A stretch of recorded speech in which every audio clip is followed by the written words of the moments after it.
하나님의 말씀 마태복음 3장 13절에서 17절 말씀. 마태복음 3장 13절에서 17절 말씀. 하나님께서 말씀하십니다. 하나님의 말씀을 들으십시오.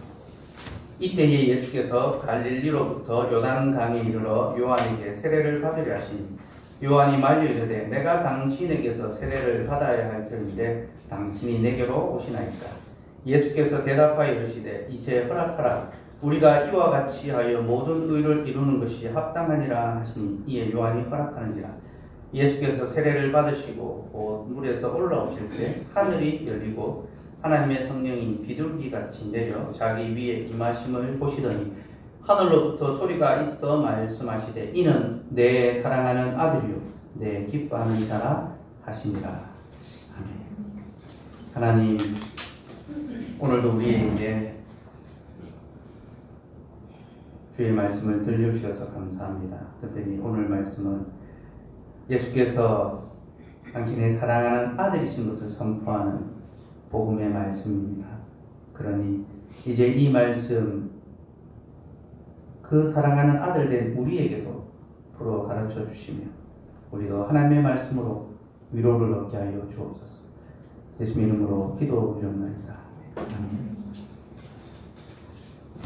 오늘 본문은 매우 짧지만요, 이 속에 구속사의 모든 비밀이 꽉꽉 담겨 있습니다. 한마디로 이 구속사의 금맥, 노다지가 어느 구절, 한 구절을 건드려도 복음의 진수가 흘러 넘치고 샘솟는 그런 본문입니다. 제가 이 본문을 연구하면서 여러분과 나누고 싶은 내용이 너무 많고 풍성해서 이걸 제한된 시간 안에 어떻게 쉽게 좀 전할 수 있을까 한참을 고민하고 있었는데요. 그때 저희 아내가 제게 이렇게 말을 하는 겁니다. 여보, 매주일 말씀이 참 너무 은혜롭고 풍성하고 좋은데 내용이 너무 풍성하고 은혜롭다 보니까 이걸 다 소화하고 또 기억하지 못해서 아쉬움이 남는다. 그러니까 내용이 너무 좋은데 내가 이걸 다 소화하고 기억하지 못해서 아쉬움이 남는다. 그렇게 이야기를 하더라고요. 그 말을 듣고 저는 오늘 설교의 목표를 좀 새롭게 설정했습니다. 그래서 이걸 다 전하려는 욕심을 좀 내려놓고 여러분들이 잘 알아듣고 또 머리에, 마음에 확 박힐 만한 그 내용, 핵심만 좀 전하자. 그런 마음을 먹었고요. 그래서 준비했던 내용을 이제 확 줄였습니다. 거의 한 두 토막, 세 토막을 이제 다 덜어냈는데요. 그래도 아쉬운 마음이 들어서 이거는 꼭 알아야 되겠다 싶은 거 몇 가지만 좀 먼저 간단하게 말씀을 드리겠습니다. 오늘 본문은 예수님의 세례에 관한 본문인데요. 예수님께서는 이제 하나님께서는 이 세례를 통하여 예수님이 자신의 사랑하는 아들이다라는 것을 보여주셨습니다. 이것이 세례의 가장 핵심 사건이죠. 예수님은 세례를 받으실 필요가 없으신데 세례를 받으신 것은 그가 하나님의 아들이신 것을 입증하기 위해서. 이것은 마태복음의 아주 중요한 핵심 내용입니다. 예수가 하나님의 아들이시다. 이것은 우리의 믿음, 신앙의 고백의 내용이기도 하죠. 그래서 세례를 통하여 하나님의 아들 되심이 드러나고 있습니다. 또 하나 중요한 것은 예수님께서 이 세례를 통해서요, 이스라엘의 과거 역사를 재현하시고 또 교회의 미래를 예표하고 계시다는 겁니다. 그럼 예수님의 세례는요, 출애굽 때에 일어났던 홍해 사건의 재현과 같습니다. 우리는 마태가 예수님의 생애를 이스라엘의 이 출애굽 사건과 연결해서 설명하고 있다는 것을 그동안 살펴봤습니다. 그래서 2장에서 아기 예수를 죽이려고 하는 헤롯의 핍박과 또 예수님의 입히신 사건을 마태가 뭐로 설명했습니까? 바로의 핍박과 출애굽 사건, 그렇게 연결했었죠. 그리고 오늘 이 3장에서는요, 예수님의 세례 사건을 홍해 사건, 출애굽한 다음에 홍해를 건너는 사건으로 연결하고 있습니다. 이게 지금 마태복음이 전개되고 있는 그런 이제 흐름입니다. 세례와 홍해 사건을 연결하는 것은요, 마태복음만의 이 독특성은 아니고 신약 성경의 아주 중요한 핵심 주제, 핵심 교훈 중에 하나이기도 합니다. 그럼 고린도전서 10장 1절에서 2절 말씀을 한번 볼까요? 제가 주보에 넣어드렸습니다. 같이 읽읍시다. 시작. 형제들아, 나는 너희가 알지 못하기를 원하지 아니하노니 우리 조상들이 다 구름 아래 있고 바다 가운데로 지나며 모세에게 속하여 다 구름과 바다에서 세례를 받고. 자, 이 바울이 지금 유대인들을 향하여 여러분, 나는 여러분들이 알기를 원합니다. 이거 모르면 안 됩니다. 그렇게 이야기하면서 우리 조상들이 홍해를 건넌 것, 모세와 함께 홍해를 건넌 것은 곧 모세와 함께 세례를 받은 것입니다. 그러니까 지금 바울은요, 세례가 무엇인지를 설명하고 싶은 겁니다.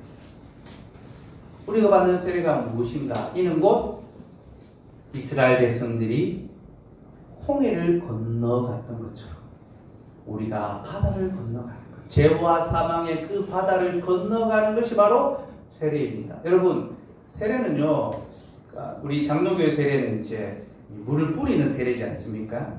물을 뿌리는 세례니까 이 의미와 이 효과가 좀 덜 다가올 수 있는데요. 원래 세례는 물에 푹 잠기는 겁니다. 물속에 들어갔다 나오는 거죠. 그리고 이것을 통하여 이스라엘 백성들이 홍해를 건너가는 것. 바다를 건너 물을 건너간다는 것은 다시 죽고 태어나는 것을 가르치죠. 이스라엘 백성들은 물 속에서 거듭났습니다. 홍해 건너면서. 근데 사람은요, 다 물 속에서 태어납니다. 어머니 양수, 물이죠. 그렇죠? 물 속에 있다가 물에서 태어나죠. 그리고 또 세례의 물에서 태어납니다. 그래서 고대교회는요, 사람은 두 번 물에서 태어나야 한다. 한 번은 어머니의 물 속에서, 또 한 번은 예수 그리스도의 세례의 물에서 태어나야 된다. 그렇게 설명합니다. 어쨌든 세례는요, 이스라엘의 그 홍해의 사건을 보여주는 상징적인 사건입니다. 그러니 예수님께서 세례를 받으신 것 역시 자신이 이스라엘의 대표로서 출애굽의 사건을 지금 재현하고 있다는 걸 보여주죠. 그래서 사장에 가면요, 예수님이 광야에서 시험받은 사건입니다. 근데 그 내용은 다 이스라엘 광야 40년 생활, 예수님이 40일 금식기도 40년을 40일로 압축해가지고 광야 생활을 하시는 것. 이건 다음 주에 또 살펴보기로 하고요. 어쨌든 이런 흐름 속에서 이제 마태복음이 이제 전개되면서 예수님께서 홍해 사건을 재현하고 있다라는 것이 세례 속에서 드러나는데요. 마태는 예수님의 이 세례가 그저 과거 사건을 재현하는 것으로만 끝나는 것은 아니다라고 말합니다. 나아가 그는 예수님의 세례는 장차 교회에 일어날 한 사건을 예표하고 있다. 그렇게 말합니다. 예수님께서 세례를 받고 이제 물에서 올라오실 때에 성령이 비둘기 같이 그의 머리에, 그의 위에 임하였죠. 그죠? 이 사건이 장차 자신의 몸된 교회에 성령께서 기름 부으시. 사도행전 2장에 나온 오순절 성령 강림 사건을 예표한다는 거죠. 이렇게 볼 수 있는 근거는요, 예수님께서는 교회의 머리가 되십니다. 예수는 교회의 머리시죠. 그리고 우리는 머리에게 일어난 일은 곧 그 몸에도 일어난다는 사실을 알고 있습니다. 자, 아버지 하나님께서 자신의 사랑하는 아들 예수 그리스도에게 성령을 기름 부어 주셨습니다. 그는 교회의 머리이기 때문에 그가 먼저 기름 부음을 받은 후에 그 성령의 기름 부음이 그의 몸된 교회로 흘러나갑니다. 이게 시편 133편의 구조죠. 아론의 머리에 부은 기름이 수염과 옷깃을 다 흘러내려가는 것. 오순절 성령 강림 사건은 바로 그것을 보여줍니다. 예수 그리스도에게 부어진 성령이 이제 그의 몸된 교회에 부어질 것을 바라보는 예표적 사건이죠. 이 외에도 뭐 드릴 말씀이 많습니다. 왜 성령이 비둘기처럼, 불이 아니라 비둘기처럼 나타나는가? 이제 물과 비둘기가 같이 나타나는 장면, 노아 홍수. 예수님께서 새로운 재창조, 성령을 통하여 새로운 창조의 사역을 이루실 것을 보여주기도 하고요. 이 외에도 정말 말씀드릴 게 너무 많지만 이 정도 하기로 하고요. 이제 오늘 설교의 주제에 관하여 말씀을 드리겠습니다. 오늘 설교의 주제는요, 예수님의 세례와 우리의 신앙의 어떤 연관관계, 예수님의 세례받으심이 우리의 신앙에 어떤 영향을 미치는가에 관한 그런 내용입니다. 그럼 예수님은 요한에게 세례를 받으셨는데요, 이때의 세례는 회개의 세례죠. 우리가 지난 주일에 요한의 세례를 살펴봤죠. 그의 세례의 핵심은 회개입니다. 요한은 자신은 회개의 세례를 베풀지만 내 뒤에 오시는 이는 메시아는 성령의 세례를 베풀 것이다. 물과 성령으로 세례를 베풀 것이다. 그렇게 선언했지 않습니까? 요한의 세례는 완전한 세례는 아니었고 죄인들을 돌이키는 회개의 세례였습니다. 이것은 죄인들인 이스라엘 백성들을 위해서 꼭 필요한 복음이었죠. 세례였죠. 그 죄인들은 꼭 이 세례를 받아야 합니다. 근데 우리 주님은 죄인이 아니지 않습니까? 주님은 죄인이 아니시니 요한의 세례를 받으실 필요가 없으십니다. 그렇죠? 세례는 죄인들에게 필요한 것이지 의인이신 주님에게는 아무 필요가 없으시죠. 주님은 요한의 세례를 받으실 필요가 없습니다. 요한도 이 사실을 잘 알고 있었습니다. 그래서 그는 예수님이 자신에게 세례를 받으시러 오자 이렇게 말합니다. 14절 말씀 같이 읽읍시다. 시작. 요한이 말하되 내가 당신에게서 세례를 받아야 할 터인데 당신이 내게로 오시나이까. 아니 내가 당신에게 세례를 받아야 하는데 당신은 나보다 더 큰, 더 나은 세례를 베푸는 분인데 어찌하여 나의 세례를 받으려 하시나이까. 요한이 그렇게 말해줘. 근데 예수님께서는 이것을 허락하라. 그렇게 하는 것이 의를 이루는 것이다 라고 그렇게 말씀을 하셨습니다. 15절도 봅시다. 시작. 예수께서 대답하여 이제 허락하라. 우리가 이와 같이 하여 모든 일을 이루는 것이 합당하여 하시니 이에 요한이 허락하시지라. 예수님은 요한에게 허락하라. 이렇게 하는 것이 모든 일을 이루는 것이다 라고 그렇게 말씀하셨습니다. 예수님께서 말씀하신 모든 의를 이룬다라는 것은요, 주님이 우리를 위하여 하나님의 모든 의를 이루신다 그런 뜻입니다. 곧 하나님이 요구하시는 모든 것을 성취하심으로 우리의 의가 되어 주신다. 자, 의라는 것은 하나님께서 요구하시는 것을 이루어내는 것이 의입니다. 그렇죠? 우리는 하지 못한 것을 주님이 행하심으로 우리의 의가 되시겠다라는 거죠. 근데 여러분, 의를 이루기 위해서는요, 먼저 선행되어야 할 것이 있습니다. 해결되어야 할 것이 있습니다. 곧 불의의 문제가 해결되어야 합니다. 그러니까 의라는 것은요, 선한 일을 행하는 것에 이루어지는 것이 아니라 우리 안에 있는 불의를 먼저 제거해야지만 참된 의가 이루어집니다. 여러분, 컵 안에 온갖 더러운 것이 가득한데 거기에 새물을 붓는다고 새 것이 됩니까? 아니잖아요. 컵을 깨끗하게 청소한 후에 새물을 부어야 그 물을 마실 수가 있지 않습니까? 예수님께서 모든 의를 이루신다라는 것은 곧 우리 속에 있는 불의를 먼저 제거하신다는 것입니다. 그 후에 우리를 위한 의를 이루어 주신다라는 그런 뜻입니다. 여러분, 그리고 바로 이것 때문에 주님께서 요한의 세례를 받으셔야 했던 것입니다. 요한의 세례가 무슨 세례를 했죠? 죄인들의 세례를 했죠. 회개의 세례를 했죠. 이 세례는 죄인들만이 받는 세례입니다. 그런데 주님은 요한의 세례를 받으심으로 자신이 죄인들과 같아지셨다. 여러분, 예수님께서 세례를 받으셨다라는 것은요, 자신이 죄인들과 같아지셨다. 곧 내가 너의 모든 불의를 담당하겠다라는 그런 약속을 우리에게 보여줍니다. 이것이 예수님의 세례 받으심 안에 담겨 있는 교훈입니다. 우리는 세례의 의미가 무엇인지를 알아야 할 필요가 있습니다. 여러분, 세례는 우리에게 세 가지 교훈을 주는데요. 첫째는 죄 사함의 은혜를 보여줍니다. 이것은 우리가 지난주에 살펴보았죠.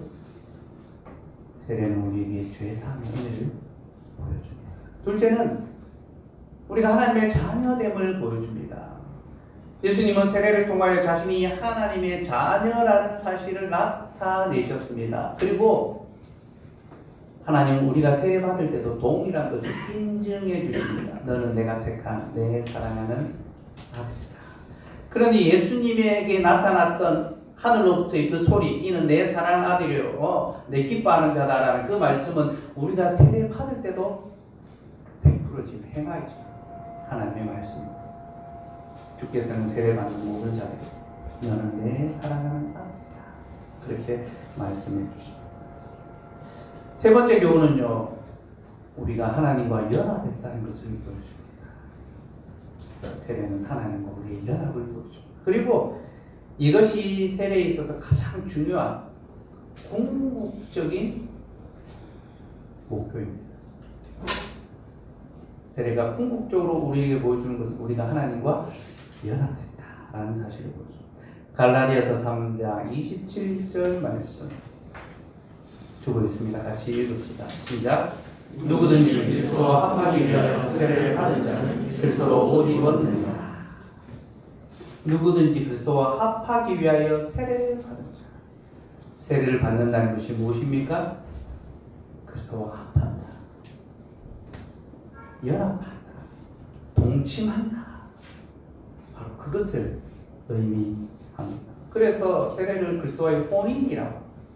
혼인. 그 성찬을 뭐라고 표현합니까? 부부관계라고 표현합니다. 한 몸. 연합한다. 세례는 우리가 그리스도와 연합한다라는 것을 보여줍니다. 로마서 6장 3절, 4절, 5절에도 보면요, 우리는 그리스도 예수와 합하여 세례를 받았다. 그의 죽으심에 동참했으며 그의 다시 살아나심. 그러니까 세례는 그리스도의 죽으심과 그리스도의 부활을 우리에게 보여주며, 우리가 세례를 받는다는 것은 곧 우리도 세상을 향하여, 죄에 향하여 죽었고 이제 의를 향하여 또 하나님을 향하여 살았다라는 것을 보여주는 그런 의미입니다. 여러분, 세례는요, 우리가 그리스도와 연합되었다라는 사실, 바로 이 사실을 우리에게 보여줍니다. 그리고 주님은 자신의 세례를 통하여 우리에게 이것을 미리 보여주십니다. 요한의 세례는 그저 죄인들이 받는 죄를 씻기는 물 세례에 불과하지만, 내가 이 세례를 통하여 죄인들과 같아지고 내가 너희들과 연합했기 때문에 이제 너희는 내가 주는 세례를 받을 때에 나와 연합하게 될 것이다. 바로 그 교훈을 가르쳐 주신 거죠. 사랑하는 여러분, 비천한 우리가 주님과 연합했다는 사실, 이것이 얼마나 놀랍고 대단한 복음인지 모릅니다. 왜냐하면 우리가 아주 높은 분과 함께 식탁에 앉아서 겸상하게 되는 것, 교제하게 되는 것, 이런 사실을 우리는 얼마나 놀랍게 여기고 대단하게 여기고 자랑하는지 모릅니다. 그죠? 우리가 누구를 안다라는 것, 대단한 인물을 알 때 이건 우리 자랑의 거리가 되잖아요. 그죠? 가장 높으신 예수 그리스도께서 우리와 같아지셨고 우리와 한 식탁에서 먹고 마시고 우리와 연합해 주셨습니다. 이것이 바로 세례가 보여주는 복되고 영광스러운 복음의 교훈입니다. 특별히 여러분, 이 세례는요, 예수님의 공생애의 시작과 함께 이제 등장하는데요. 마태는 예수님께서 세례를 통하여 자신의 사역을 시작하신다라는 것을 우리에게 보여줍니다. 본문 13절 우리 같이 읽어봅시다. 시작. 이때에 예수께서 갈릴리로부터 요단강에 이르러 요한에게 세례를 받으려 하시니, 마태는 이때에라는 시점을 집어넣고 있죠. 이 말은 지금으로부터, 이때로부터 예수님의 공생애가 시작됩니다. 예수님의 공생애를 시작하신다. 세례를 통하여 자신의 공생. 그러니까 예수님의 사역의 첫 단추, 그러니까 뭐 대권에 나가는 사람이 이제 대권 선언을 하면서 첫 정책을 발표하거나 비전 선언 이런 걸 밝히자는 거죠. 예수님께서 자신이 메시아로서의 사역을 시작하면서 첫 번째 행보로서 세례를 받으셨죠. 우리 정치인들은 다 이 현충사로 가지고, 네. 그래서 순국 선녀들에게 참배하면서 자기의 정치 행보를 시작하는데 예수님께서는 세례를 받으심으로 사역을 시작하셨습니다. 이는 곧 자신이 어떤 메시아가 될 것임을 보여주는 것입니다. 그분은 어떤 메시아입니까? 자기 백성과 연합하시고 자기 백성과 함께 해주시고 온 백성들이 세례받는 그 자리에 나아가셨습니다. 하나도 다를 것 없이, 하나도 특별한 것 없이 죄인들과 똑같이 물속에 들어가셨어요. 그들과 똑같은 방식으로 세례를 받으셨어요. 이는 곧 나는 너희와 함께 하러 너희의 구속자다, 메시아다. 이것을 들어요. 네, 여러분, 자기 백성과 함께 해주시는 메시아, 이것을 다른 말로 하면 뭐가 됩니까? 임마누엘이죠. 하나님 우리와 함께 계시다. 저는 임마누엘이 마태복음 전체를 이끌어가는 주제라는 것을 계속 강조해 왔습니다. 마태복음은 임마누엘의 약속으로 시작해서 임마누엘의 약속으로 마칩니다. 그래서 1장에서 보라 처녀가 잉태하여 아들을 낳을 것이요 그의 이름은 임마누엘이라 하리라 라고 시작을 해서 28장에서 볼지어다 내가 세상 끝날까지 너희와 항상 함께 있으리라 라는 말씀으로 마치죠.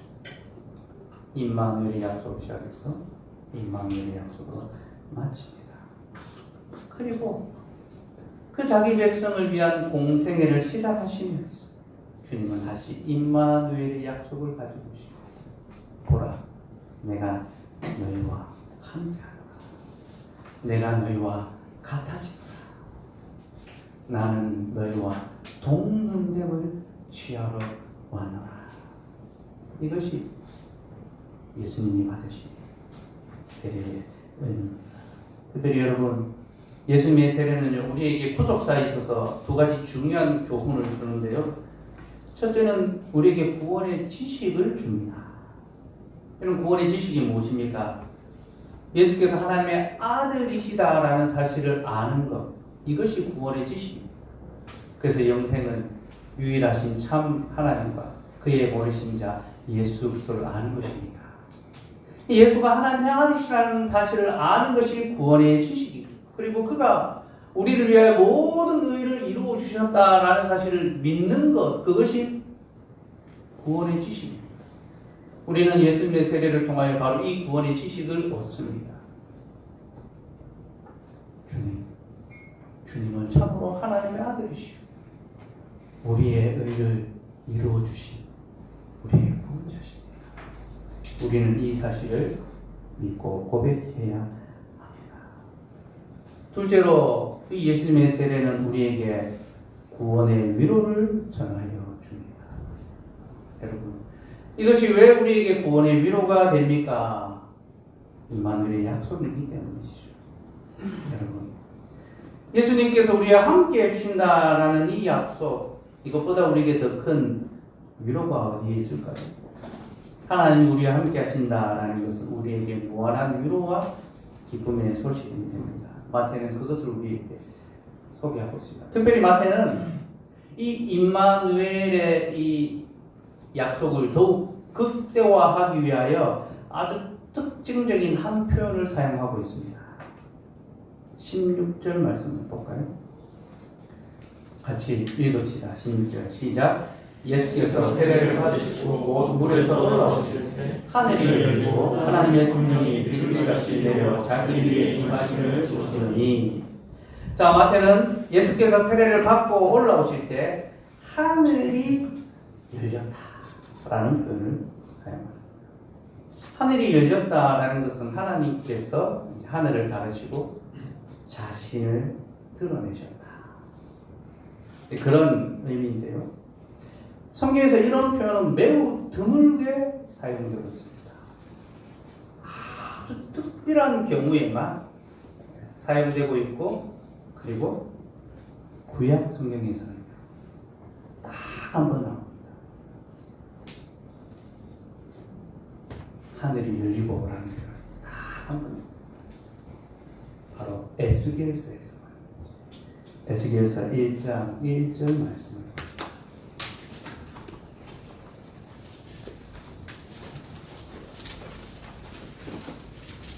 에스겔 1장 1절 말씀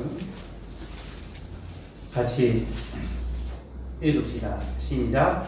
30째 넷째 달 초다스에 내가 두발 강가 사로잡힌 자 중에 있을 때에 하늘이 열리며 하나님의 모습이 내게 보이니.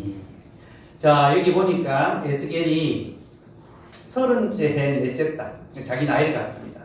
30살이 된 네 번째 달에 날짜까지 밝히죠. 이 사실이 확실하다는 겁니다. 자신이 그발 강가 사로잡힌 자 중에 있었는데 하늘이 열렸다라고 말합니다. 그발 강가 사로잡힌 자 중에 있었다라는 것은 그가 바벨론 포로로 끌려가서 그발 강가라는 곳에 있었다는 건데, 이 그발 강가는 일종의 포로 수용소와 같습니다. 이스라엘 백성들이 바벨론 포로로 끌려가서 그발 강에서 수로 공사를 하면서 비참한 이제 포로 생활을 하고 있었죠. 에스겔이 그 포로 수용소에 머물던 30살 되던 때에 하나님께서 하늘을 열어 자기를 나타내셨습니다. 하늘이 열렸다라는 표현이 성경에서 여기서 처음 등장하고 그 다음 등장하는 본문이 다 오늘 마지막 3장 16절 하늘이 열리고. 근데 두 본문 사이에는요, 정황적으로 유사한 내용이 좀 있습니다. 먼저 이 일은 강가에서 일어나고 있습니다. 에스겔은 그발 강가에 있었죠. 예수님은 요단 강가에 계셨습니다. 또 두 사람의 나이가 같습니다. 에스겔은 30살. 그러니까 에스겔은 제사장이었는데 이제 성전이 무너지고 바벨론 포로로 끌려가면서 더 이상 제사장의 직분을 수행할 수가 없었습니다.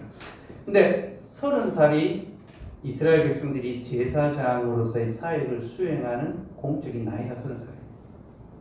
그러니까 30살이 되어서 에스겔은 성전에서 하나님을 제사했어야 되는데 지금 바벨론 포로 수용소에서 끌려와 있는 것입니다. 그런데 하나님께서 거기서 하늘을 여시고 자기를 보여주십니다. 이제 에스겔이 진정한 제사장적 사역을 하게 되는 것을 보여주는 거죠. 예수님께서도 대제사장으로 이 땅에 오셨고 그도 30살 되던 해에 공생애를 시작하셨습니다. 여러분, 우리는 하늘이 열리고라는 이 표현을 통하여 지금 에스겔과 마태복음의 이 내용이 서로 연결되고 있다는 사실을 보게 됩니다. 이 두 본문의 연결은요, 두 말씀의 주제에서 더 선명하게 드러납니다. 여러분, 마태복음의 주제는 임마누엘이라고 말씀드렸습니다. 그런데 에스겔의 주제도 임마누엘이라는 걸 아십니까? 에스겔에서는 하나님의 심판과 징계로 고통당하고 있는 이스라엘 백성들의 모습을 보여주는데요. 그들은 바벨론에서 비참한 포로 생활을 하면서 한 가지 의문, 한 가지 질문을 가지고 있었습니다. 그건 바로 하나님께서 과연 우리와 함께 해주시는가? 우리 하나님은 이스라엘 가나안 땅 예루살렘 그 성전에서 함께 해주시는데 우리가 그 성전에서 이렇게 멀리 끌려오고 성전은 무너져 버렸는데 과연 하나님께서 이 바벨론에서도 우리와 함께 하시는가? 이것이 그들에게 깊은 의문이에요. 질문이었습니다. 그런데 하나님께서 에스겔 선지자를 통하여 그들에게 대답해 주십니다. 1장 1절에서 하늘을 가려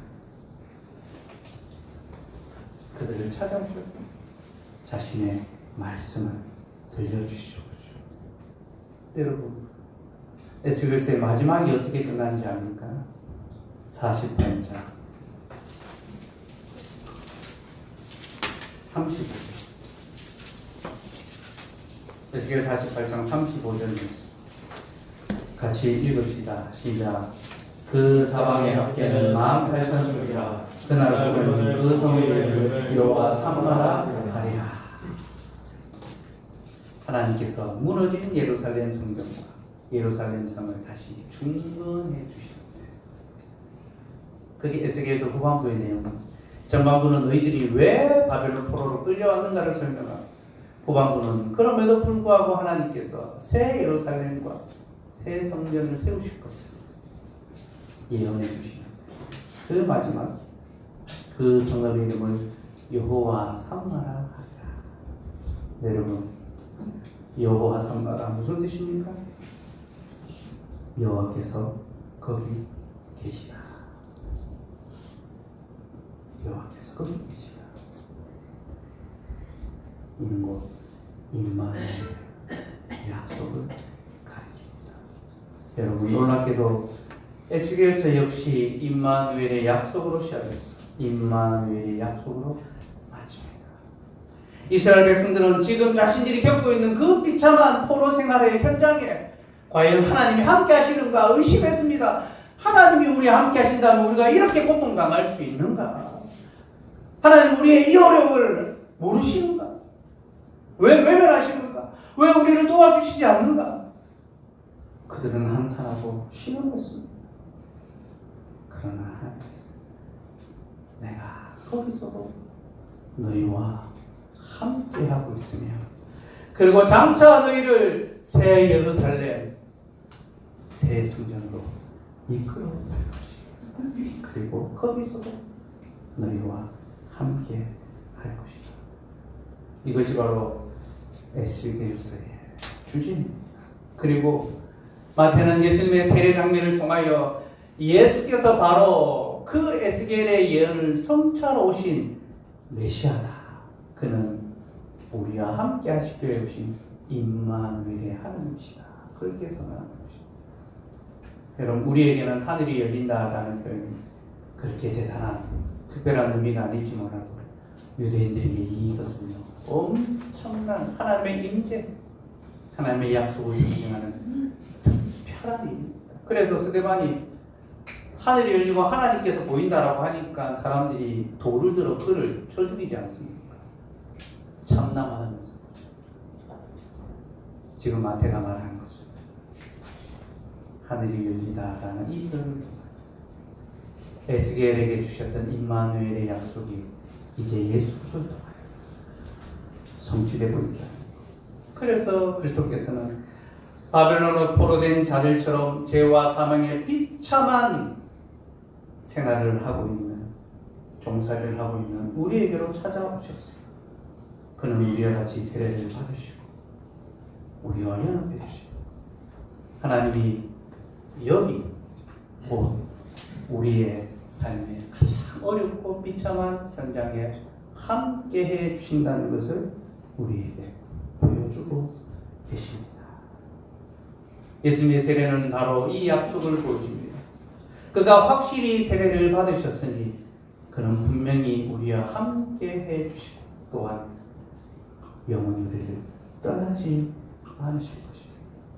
그리고 하나님이 우리와 함께 하시기에 이제 우리는 감당치 못할 일이 없습니다. 세상은 우리를 감당하지 못할 것입니다. 누군가와 함께 한다는 것은 바로 그런 것을 가리킵니다. 우리 시온이가 어제 친구들과 시내에 놀러를 갔던 모양입니다. 신나게 다 논 다음에 저녁에 엄마에게 전화가 왔습니다. 데리러 오라는 거죠. 태우러 오라는 거죠. 보통은 일이 그렇게 끝이 납니다. 근데 시온이가 엄마한테 태우러 오지 않아도 된다. 자기가 걸어오겠다. 집까지 걸어오겠다라고 말합니다. 옆에서 그 이야기를 듣고 저는 정말 깜짝 놀랐습니다. 왜냐하면 우리 시온이는요, 3보 이상은 승차가 생활이 아니기 때문에 3보 이상을 승차합니다. 걷는다라는 것을 모릅니다. 방학 때 보면 어떨 때는 하루에 뭐 10걸음 이거 휴대폰에 확인해 보니까 자기도 깜짝 놀라가지고 아빠 내가 오늘 10걸음밖에 안 걸었어. 3보 이상은 승차합니다. 무조건 태워오라고 이야기합니다. 근데 시내에서 걸어오겠다 말하고 또 걸어왔더라고요. 여러분, 하기 싫은 것, 어려운 것, 왜 할 수 있었을까요? 친구들 때문이죠. 친구들하고 같이 있으니까 같이 걸어올 수 있었던 것. 누군가 함께 한다는 것은 그런 것을 가리킵니다. 서로 의지가 되고 힘이 나고 혼자라면 할 수 없는 것을 해내는 것, 그것이 함께 합니다. 마태는 오늘 우리에게 그 복음의 위로를 전하고 있습니다. 예수께서는 바로 여러분들과 함께 하시기 위해 세례를 받으시고 여러분의 삶의 자리로 찾아오셨습니다. 그는 임마누엘의 하나님이시 이제 그와 더불어 살아가는 것, 여러분의 삶의 모든 어려움과 위기와 난관과 한계를 견디시고 뛰어넘어가시기 이것이 임마누엘의 복음의 약속입니다. 우리는 지금 참 어려운 시기를 지나가고 있습니다. 코로나19라는 이 재난으로 인하여 많은 고통 또 함께 결핍을 당하고 있습니다. 우리가 아무리 조심하고 주의해도 우리가 이 위험부터 벗어나지 못한다라는 것을 우리는 발견하게 되고 또한 우리의 삶이 결코 안전하지 않다라는 것을 늘 마주하게 됩니다. 여러분, 우리가 준비한다고 위험해서 보고되는 것이 아닙니다. 우리가 애쓴다고 해서 우리가 이 위기를 넘어설 수 있는 것도 아닙니다. 우리의 노력과 우리의 어떤 애씀과 상관없이 위험은, 위기는 늘 우리 곁에 상존하고 있습니다. 우리는 코로나를 통하여 그러한 교훈을 배웁니다. 네, 여러분, 우리가 코로나를 통하여 또 하나 배우는 교훈이 있습니다. 이는 곧 우리의 삶이 서로 깊이 연결되어 있다는 겁니다. 여러분, 코로나라는 그 질병 사실 그것은 뭐 별거 아니지 않습니까? 어떻게 보면 뭐 독감보다도 훨씬 별것 아닌 그런 질병입니다. 우리를 이렇게 두렵게 할 만한 그런 거리가 안 됩니다. 근데 왜 이렇게 우리가 이 재앙 앞에, 이 질병 앞에 두려워합니까? 전염성 때문이죠. 어떠한 질병보다도 전염성이 극대화되어 있고, 그리고 이 질병으로 말미암아 우리의 삶이 깊이 연결되어 있다는 것. 누구 한 사람이 어떤 접촉자를 만나거나 혹은 확진이 되면요, 이게 남의 일이 아닙니다. 그죠? 어느새 우리의 어떤 삶의 문제로 다가오죠. 우리가 지난주에도 그런 일들을 경험을 했습니다. 누군가 한 사람이 위험에 노출되면 우리도 그 위험에 같이 노출되어 있다는 것을 우리는 보게 됩니다. 저는 코로나의 시기를 지나면서 인간은 누구나 홀로 살아가지 않는구나 라는 것을 깨닫습니다. 여러분, 사람은 누구나 연합해서 살아가시고 어느 누구도 홀로 떨어져 있지 않습니다. 이것이 우리의 삶의 실존입니다. 근래에 위드 코로나 이런 말들이 좀 나옵니다.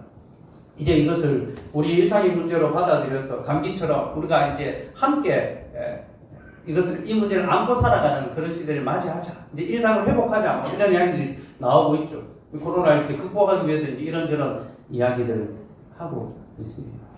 네, 여러분, 진정으로 코로나를 이 위기를 극복하는 것은요, 위드 코로나가 아니라 위드 크라이스트, 그리스도와 함께하는 것, 위드 처치, 교회와 함께하는 것, 바로 이것을 통하여 이루어질 것입니다. 이 코로나의 시기에 주께서 과연 우리와 함께 하십니까? 오늘 예수님의 세례가 그 답이 되리라면서 예수님의 세례에서 답을 얻으십시오. 주께서 우리와 함께 하시고 주는 우리의 그 모든 죄와 비참의 현장에 찾아오시고 우리와 동등 되시도록 작정하시고 요한의 세례, 사람의 세례를 받으셨고 그리고 그는 임마누엘 우리를 떠나지 않아 항상 우리와 함께 하시니 예수님 위에 부어졌던 그 성령 하나님께서 우리에게도 부어짐으로 말미암아 우리도 주의 보호와 은혜가 살아가게 될 것이다. 아니 이미 살아가고 있다라는 그 사실을 확신합시다. 그리고 그리스도와 함께 교회와 함께 이 어려움의 순간을 견뎌냅시다. 여러분 우리는 이 시기를 지나면서 예배를 지키기 위해 서로 격려하고 위로해야 합니다. 많은 근심과 염려, 불안과 두려움이 예배의 자리로 나오는 우리의 마음을 위축시키고 우리의 발걸음을 주저하게 만들 수 있습니다. 그러나 우리는 하나님의 예배를 지키고 주께서 우리와 함께 하시나이다. 방역의 수칙을 잘 지키면서 우리는 또 하나님을 예배하기 위하여 힘써야 할 것입니다. 그리고 서로의 예배를 지키는 것에서 끝나서는 안 됩니다. 우리는 서로의 삶을 지키는 자리까지 나아가야 합니다. 위드 그리스도, 주님과 함께하는 사람, 위드 처치, 지체들과 함께하게. 코로나로 인하여 어려움을 당하는 자가 없는지, 힘든 상황에 있는 자가 없는지 돌아봐. 그들의 삶을 책임지고 서로 살펴주어야 합니다. 여러분, 이것이 우리가 그리스도와 합하여 세례를 받고 또 그리스도 안에서 함께 자라가는 교회가 자라간다는 그런 말씀의 의미입니다. 이 임마누엘의 복음의 약속을 마음에 굳게 새기시고 이번 한 주간도 주와 함께 동행하시는 저와 여러분 되기를 소원합니다.